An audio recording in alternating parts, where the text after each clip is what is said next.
nangyari? Kararating mo lang galing abroad ah. Bakit ano ba yung nangyari sa'yo at malumbay kang dumating? Kasi kabayan ko kapatid. Lagi po ako talaga sa hapon malumbay kasi wala akong nadadala kahit dosin. Kasi hindi na trabahoan ko din kapatid. Mahirap. Kaya nga, wala kang dala, ibibigyan ka ang malita.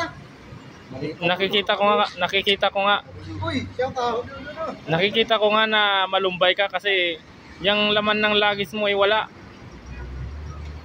Pagkasama din ng tropa. Kaya wala. Lahat talaga. Kaya pala malumbay ka, yung lagis lang ang dala-dala mong pauwi. Oo. Ano bang ilalagay mo yan pagbalik? Damit lang.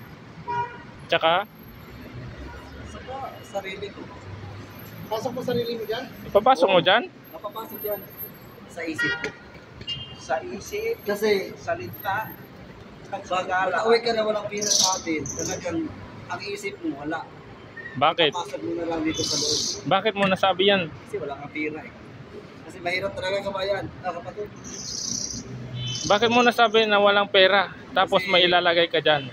Kasi kapatid, sa totoong buhay talaga yung OFW kagaya ko. Maliit lang sahod. Hindi ko lang sa pamilya. Sa damit lang, wala na. Sa brief, kisi-kisi pa. Oh, Totoo yun. tanungin kita ngayon kapatid. Kapatid, ano ba yung binili mo kanina? At ano yung hawak-hawak mong yan? Sa'yo ba yan? Hindi. Pinabili lang sa akin. Pinabili lang sa'yo. Pero yung nasa plastic na black, kanino yun? Ito, Oo. kanino to? Oh. Sa kanya po yun. Ay! Sa kanyang pera.